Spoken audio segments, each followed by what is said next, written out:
On April 18, 1942, something impossible happened over Tokyo. Air raid sirens wailed across the Japanese capital for the first time in the war. Citizens looked up to see American bombers, twin-engine B-25s, roaring over the Imperial Palace, dropping bombs on factories, oil refineries, and military installations. It should have been impossible. Japan was 2,000 miles from the nearest American base. The Japanese military had assured the population that the homeland was invulnerable, protected by the vast Pacific Ocean and the invincible Imperial Navy. But there they were. American aircraft over Tokyo, Yokohama, Osaka, Kobe, and Nagoya. The raid lasted minutes. The physical damage was minimal. Only 16 bombers participated, and most of their ordnance hit industrial targets of limited strategic value. But the psychological impact was catastrophic. In those few minutes, the myth of Japanese invincibility shattered. The military's promise of absolute security was exposed as hollow, and most importantly, the raid shocked the Japanese high command into a strategic blunder that would cost them the Pacific War. This is the story of the Doolittle Raid. How 80 American airmen flying a one-way suicide mission changed the course of history, not through the bombs they dropped, but through the fear they created. To understand why the Doolittle Raid mattered, you need to understand the situation in the Pacific in early 1942. For 4 months, Japan had been unstoppable. On December 7, 1941, the surprise attack on Pearl Harbor had crippled the American Pacific Fleet. 8 battleships were sunk or damaged. Over 2,400 Americans were killed. The Japanese lost fewer than 30 aircraft. It was the most devastating defeat in American naval history. But Pearl Harbor was just the beginning. Within weeks, Japanese forces swept across the Pacific and Southeast Asia with a speed that stunned the world. Hong Kong fell on Christmas Day, 1941. Manila, the capital of the Philippines, was captured on January 2, 1942. The British fortress of Singapore, supposedly impregnable, surrendered on February 15 with 80,000 troops. The Dutch East Indies collapsed in early March. Burma fell shortly after. By April 1942, Japan controlled an empire stretching from the borders of India to the mid-Pacific, from the Aleutian Islands to the doorstep of Australia. The Imperial Japanese Navy dominated the Pacific. They had 10 aircraft carriers operational. The United States had only 2 in the entire Pacific theater. Japanese pilots were the best trained in the world, with years of combat experience from the war in China. Their Zero fighters outclassed anything the Americans could field. Their naval aviation doctrine was the most advanced on Earth, and they had just proven they could strike anywhere, any time, with devastating effect. In the United States, morale was at its lowest point since the Civil War. Every week brought news of new defeats, new retreats, new surrenders. American forces were pinned down on Bataan Peninsula in the Philippines, slowly starving under relentless Japanese bombardment. General Douglas MacArthur had been evacuated to Australia, leaving behind thousands of American and Filipino troops who would soon be forced into the Bataan Death March. Wake Island had fallen after a heroic defense. Guam was gone. The Pacific Fleet was still recovering from Pearl Harbor, trying to salvage damaged ships and rebuild shattered morale. President Franklin Roosevelt was under enormous pressure to strike back. The American public demanded retaliation. They wanted to see Japanese cities burning the way Manila and Singapore had burned. They wanted proof that America could fight back, that the war wasn't already lost. But the strategic situation seemed hopeless. How do you attack Japan when you don't have the ships, planes, or bases to reach it? The idea came from Navy Captain Francis Lowe in January 1942. Lowe was a submarine officer on the staff of Admiral Ernest King, Chief of Naval Operations. He'd been thinking about the problem of striking Japan when he happened to visit Norfolk Naval Station and saw a runway with the outline of an aircraft carrier deck painted on it. Army bombers were practicing short takeoffs. And suddenly, Lowe had a crazy idea. What if you could launch Army bombers from a Navy aircraft carrier? On paper, it was absurd. Army bombers were massive compared to Navy carrier aircraft. The B-25 Mitchell bomber weighed 27,000 pounds fully loaded. It had a wingspan of 67 feet and needed at least 200 feet of runway to take off. Aircraft carriers of that era had flight decks around 800 feet long. Navy fighter planes were specifically designed for carrier operations, lightweight, with folding wings and reinforced landing gear for violent carrier landings. The B-25 was designed to operate from mile-long runways on solid ground, but Lowe thought it might work, barely. The planes could take off from a carrier, but they couldn't land on one. It would be a one-way mission. The bombers would strike Japan and then continue west to land in China, assuming they had enough fuel and the Chinese could secure landing areas. Every aspect of the plan was borderline suicidal. Captain Lowe brought the idea to Admiral King, expecting to be laughed out of the office. Instead, King loved it. He immediately called in Captain Donald Duncan, his air operations officer, and told him to work out the details.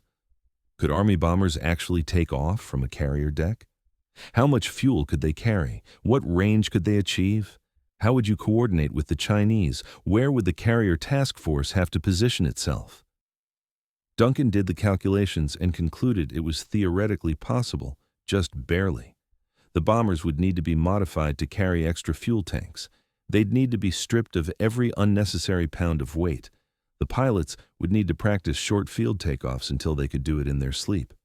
And they'd need a volunteer to lead the mission who was skilled enough, crazy enough, and expendable enough that losing him wouldn't cripple the Army Air Force. Admiral King knew exactly who to call: Lieutenant Colonel James "Jimmy" Doolittle. Jimmy Doolittle was a legend in American aviation. Born in 1896, he'd been flying since 1917. He'd earned a doctorate in aeronautical engineering from MIT. He'd won virtually every air race of the 1920s and 1930s. He'd pioneered instrument flying, proving that pilots could fly blind using only cockpit instruments, a breakthrough that made modern aviation possible. He'd set speed records, altitude records, and distance records. He'd survived crashes that should have killed him multiple times. And at age 45, he was itching to get into combat. When Doolittle was called to Washington and briefed on the plan, he didn't hesitate. He volunteered immediately. Then he went further. He insisted on leading the raid personally. Army Air Force General Henry Hap Arnold tried to talk him out of it. Doolittle was too valuable to risk on a suicide mission, but Doolittle argued that if he was asking men to volunteer for this mission, he had to be willing to go himself. Arnold finally agreed. Doolittle's first task was selecting and training the crews. He needed volunteer pilots, co-pilots, navigators, bombardiers, and gunners, 5 men per plane, 80 men total. The mission was so secret that Doolittle couldn't tell them what they were volunteering for. All he could say was that it was dangerous, important, and voluntary. Anyone who wanted out could leave, no questions asked, no stigma attached. He went to the 17th Bombardment Group at Pendleton, Oregon, and asked for volunteers for an extremely hazardous mission. Every single man in the unit volunteered. Doolittle selected 24 crews. He needed 16 for the mission, plus spares in case of accidents or washouts during training. The men were told to report to Eglin Field in Florida, and they still had no idea what they were training for. At Eglin Field, the training began. Navy Lieutenant Henry Miller, an experienced carrier pilot, was brought in to teach Army bomber pilots how to take off in impossibly short distances. The B-25s would need to lift off in under 500 feet while carrying maximum fuel and bomb loads. Normally, that would be impossible. Miller taught them a technique using maximum throttle, full flaps, and pulling the nose up at exactly the right moment. The margin for error was 0. Too early and the plane would stall and crash. Too late and they'd run out of deck. The pilots practiced for weeks, making short takeoff after short takeoff on runways marked with carrier deck dimensions. Lieutenant Miller watched every takeoff, correcting techniques, building confidence. Gradually, impossibly, the pilots learned to get the massive bombers airborne in carrier deck lengths. Meanwhile, mechanics stripped every unnecessary pound from the bombers. The bottom gun turrets were removed. Armor plating was taken out. Radio equipment was left behind. In place of the removed weight, extra fuel tanks were installed in every available space, in the bomb bay, in the crawlways, in the gunners' compartments. Modified this way, the B-25s could carry enough fuel to reach Japan from a carrier and then fly 200 miles west to China, theoretically. The crews practiced at low-altitude flying, since they'd need to approach Japan just above the wave tops to avoid radar detection. They practiced navigation over water, something Army pilots rarely did. They learned naval procedures, ship recognition, and emergency ditching techniques. And they trained with a new top-secret weapon, the Norden bomb sight, which promised unprecedented accuracy. By early April, the crews were ready. On April 1, 1942, 16 B-25s were loaded onto the USS Hornet in San Francisco Bay. The aircraft carrier was so loaded with bombers that its own aircraft had to be left behind. The Hornet couldn't operate as a normal carrier while carrying the B-25s. The bombers took up the entire flight deck, blocking access to the hangar deck below. If the Hornet came under air attack, it would be nearly defenseless. Only when the Hornet was at sea did Doolittle finally tell the crews where they were going: Japan. The men cheered. This was what they'd been training for. This was their chance to strike back. The Hornet sailed from San Francisco on April 2, 1942, carrying the 16 B-25s and their 80 crewmen. The carrier was escorted by cruisers and destroyers, but the task force was dangerously exposed. If Japanese submarines or patrol planes spotted them, the element of surprise would be lost. Worse, the task force could be intercepted by Japanese carriers returning from operations in the Indian Ocean. The Hornet, loaded with bombers and unable to launch its own fighters, would be helpless. On April 13th, the Hornet task force rendezvoused with another carrier task force led by the USS Enterprise. Vice Admiral William Bull Halsey was aboard the Enterprise, and he assumed overall command of the combined force.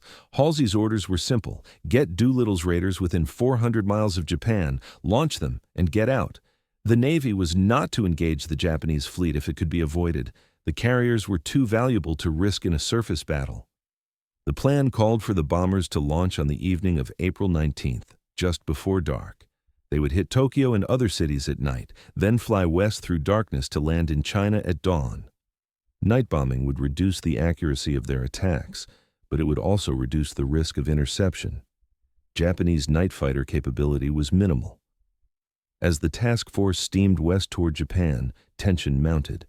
Every day brought them closer to Japanese-controlled waters. Radio intelligence indicated that Japanese patrol boats were operating as far as 700 miles from the home islands. If the task force was spotted, the mission would be aborted, and the bombers would have to be pushed overboard to make room for the carrier's own aircraft. The men checked and rechecked their equipment. Doolittle personally inspected each bomber. The plan was for all 16 planes to hit targets in the Tokyo-Yokohama area, with a few attacking Osaka, Kobe, and Nagoya.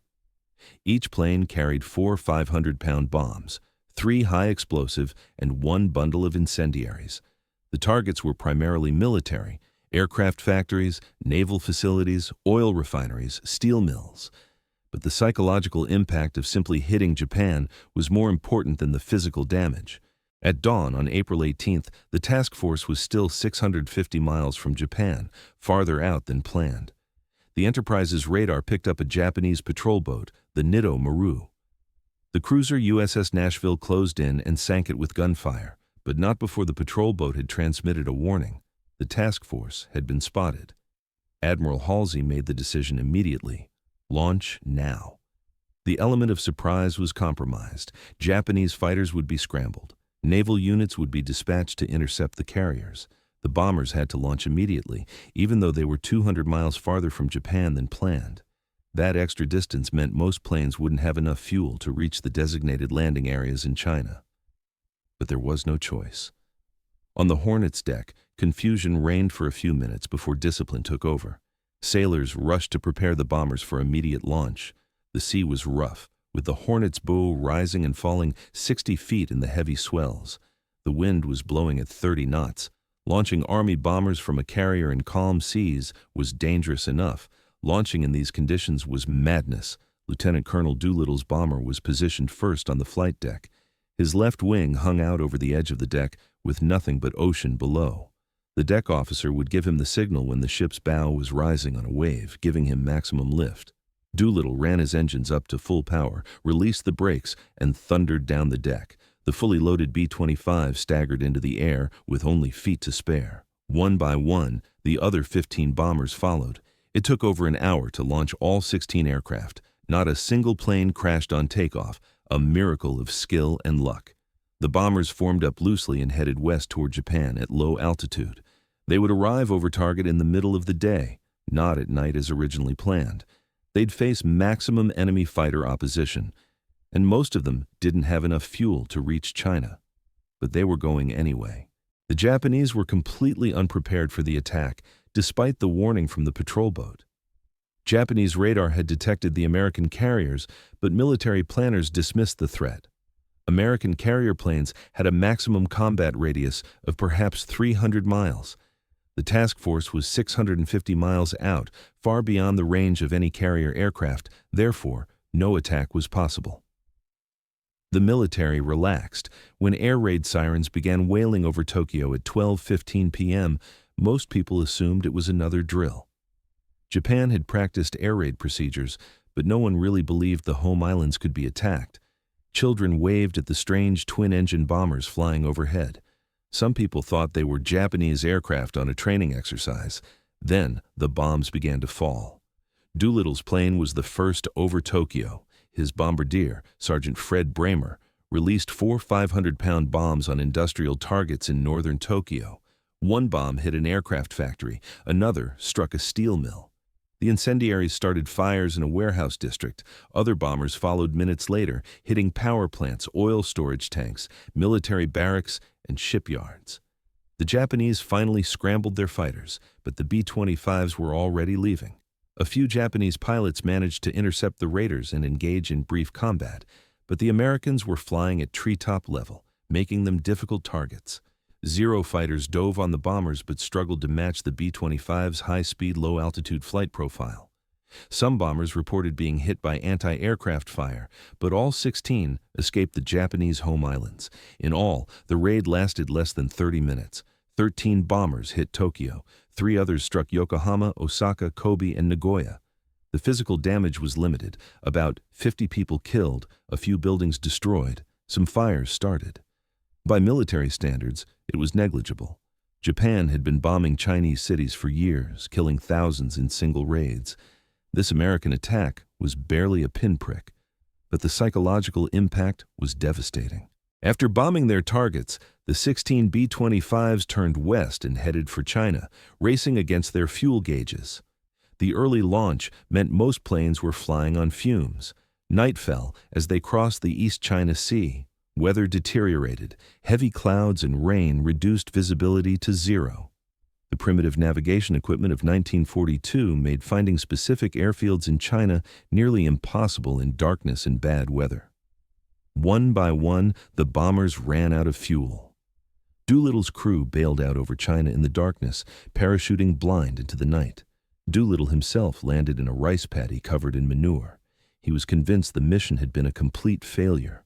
All the planes lost, crews scattered across China, minimal damage inflicted on Japan.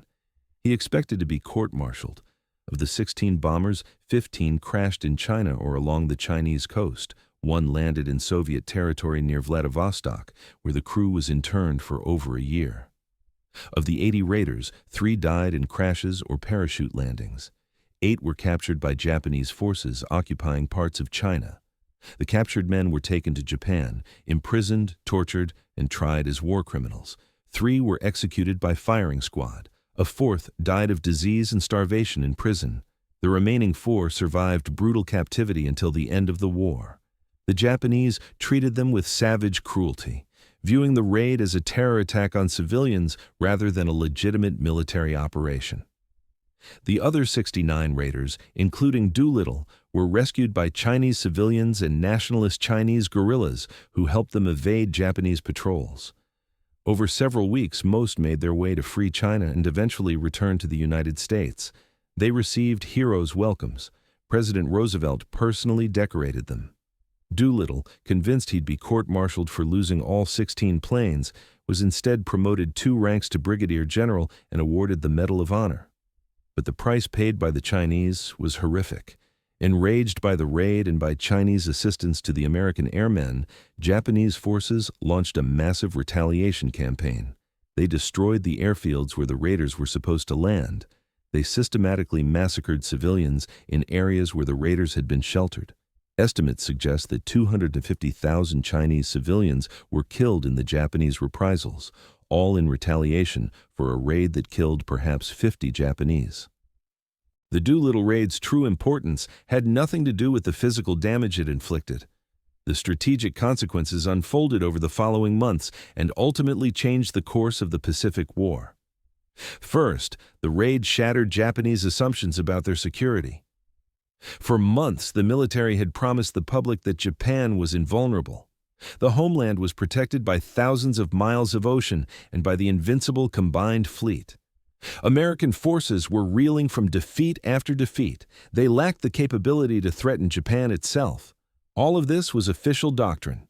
Then, 16 American bombers appeared over Tokyo, dropped bombs on the Imperial Palace District. Doolittle's bombs fell within a mile of the emperor's residence and escaped. The myth of invulnerability was destroyed in 30 minutes. If the Americans could reach Tokyo with 16 bombers, what would stop them from returning with 160 or 1,600? The psychological shock rippled through Japanese society and, more importantly, through the military command structure. Admiral Isoroku Yamamoto, commander of the combined fleet, was already planning Japan's next major offensive when news of the raid reached him. His staff had been arguing for months about strategic direction. Some wanted to push south toward Australia. Others wanted to attack westward into the Indian Ocean to link up with German forces. Yamamoto had his own preference: finish what Pearl Harbor started by drawing out and destroying the remaining American aircraft carriers. The Doolittle Raid ended the debate. Yamamoto convinced Imperial General Headquarters that the American carriers had to be destroyed immediately before they could launch more raids on Japan. The plan he proposed was to capture Midway Island, a tiny atoll 2,300 miles northwest of Hawaii. The Americans would have to defend Midway. It was too close to Hawaii to abandon. When the U.S. carriers came out to fight, the combined fleet would destroy them in a decisive battle. The result was the Battle of Midway, fought June 4-7, 1942. It became the turning point of the Pacific War. Japanese planners, rushed and pressured by the Doolittle Raid's psychological impact, made critical mistakes. Their intelligence failed to detect that American codebreakers had broken Japanese naval codes and knew the attack was coming. Their forces were split. Their carriers were caught vulnerable. In the space of 5 minutes on the morning of June 4th, American dive bombers sank 3 Japanese fleet carriers, Akagi, Kaga, and Soryu. A 4th carrier, Hiryu, was sunk that afternoon. Japan lost 4 carriers, hundreds of aircraft, and most crucially, the veteran aircrews that could never be replaced. The combined fleet, which had dominated the Pacific for 6 months, was permanently crippled. And it happened because the Doolittle Raid shocked the Japanese high command into rushing an offensive before they were ready, against an enemy that knew they were coming. In the United States, the Doolittle Raid's impact on morale was incalculable. For 4 months, Americans had absorbed defeat after defeat. The Pacific Fleet was crippled, Wake Island had fallen, Guam was lost, Hong Kong, Singapore, and the Philippines were gone or going. Every week brought news of new retreats. The national mood was dark. Then, on April 18th, newspapers across America carried the headline, "Tokyo bombed." Details were sketchy. The military censored most information to protect the secret of carrier-launched bombers. President Roosevelt, when asked where the planes had come from, famously said they'd flown from Shangri-La, the fictional Himalayan paradise from the novel Lost Horizon. But Americans didn't care about details. What mattered was that American planes had struck Japan. America was fighting back. The raid proved that Japan was not invincible. It demonstrated that American forces could strike anywhere, even the enemy's capital. It showed that the Pacific War was not already lost, that there was hope for eventual victory. Industrial workers redoubled their efforts. Military recruitment surged. The defeatist talk that had worried Roosevelt's administration largely disappeared. More importantly, the raid bought time. American war production in 1942 was just beginning to ramp up. New carriers were under construction but wouldn't be ready until 1943. The Army and Navy were training new pilots, sailors, and soldiers, but that took time. What America needed in early 1942 was time to build strength, and the Doolittle Raid helped provide it by disrupting Japanese strategic planning and forcing them into premature offensives. The Doolittle Raid demonstrated several principles that would shape the rest of the war. First, it showed the importance of psychological warfare. The physical damage of the raid was trivial, but the psychological impact was enormous. Japan diverted resources to homeland defense that could have been used offensively. Fighter squadrons were held back in Japan instead of being sent to the Pacific battlefronts. Anti-aircraft guns ringed Japanese cities instead of defending forward bases. All of this reduced Japanese offensive power. Second, it demonstrated the value of innovation and calculated risk-taking. The idea of launching Army bombers from Navy carriers was crazy. The mission was technically borderline impossible. The risks were enormous, but Doolittle and Admiral Halsey were willing to attempt the impossible, and the payoff justified the risks. This willingness to innovate and take risks became a hallmark of American operations for the rest of the war. Third, it revealed the power of intelligence and deception. The Japanese knew American carriers were operating in the Pacific, but they couldn't imagine how Americans might use them. The raid succeeded because it attacked in a way the enemy thought was impossible. Later in the war, this same principle would be applied repeatedly, attacking where the enemy was strong but didn't expect an attack, using methods the enemy hadn't anticipated. Fourth, it showed the importance of morale and national will. Wars are not won purely by counting tanks, planes, and ships. They're won by the determination of the people fighting them. The Doolittle Raid strengthened American resolve at a critical moment while shaking Japanese confidence. That shift in psychological momentum mattered more than the bombs dropped on Tokyo. Over the decades, the Doolittle Raid has taken on mythological status. Movies, books, and documentaries have portrayed it as a devastating blow against Japan. The reality is more complex. The physical damage was minimal, far less than what single B-29 raids would inflict later in the war. None of the primary military targets were significantly damaged. The psychological boost to American morale, while real, was temporary and had to be sustained by actual victories. But the indirect consequences were genuine. The raid influenced Japanese strategic planning in ways that led directly to the disaster at Midway. It diverted resources from offensive operations to homeland defense. It accelerated American strategic bombing doctrine that would later devastate Japanese cities. And it demonstrated that America possessed the innovation, determination, and capability to fight a global war. Perhaps most importantly, it established James Doolittle as one of America's great air commanders. After the raid, he went on to command the 12th Air Force in North Africa, the 15th Air Force in the Mediterranean, and finally, the 8th Air Force in Europe, leading the strategic bombing campaign against Germany. His leadership proved crucial in developing the tactics, techniques, and procedures that would make strategic air power decisive. Without the Doolittle Raid, his talents might never have been applied where they mattered most. The heroism and success of the Doolittle Raid should not obscure its human costs. 3 raiders died in the mission, 8 were captured, 3 executed, 1 died in captivity. The survivors carried physical and psychological scars for the rest of their lives, and the Chinese civilians who sheltered them paid a horrific price, perhaps 250,000 dead in Japanese reprisals. That last point is often overlooked in American celebrations of the raid. Chinese civilians risked their lives to save American airmen, and Japanese forces massacred entire villages in retaliation. The airfields the raiders were supposed to use were destroyed. Towns and villages along their flight path were burned. Anyone suspected of helping Americans was tortured and killed. The Japanese campaign of retaliation lasted for months and ranged across provinces in eastern China. This raises difficult moral questions. Was the raid worth 250,000 Chinese lives? The Americans didn't intend those deaths, but they were predictable given Japanese occupation practices. Could the same strategic effect have been achieved without triggering such massive retaliation? These questions have no easy answers, but they deserve consideration when evaluating the raid's legacy. The raiders themselves struggled with these questions for the rest of their lives.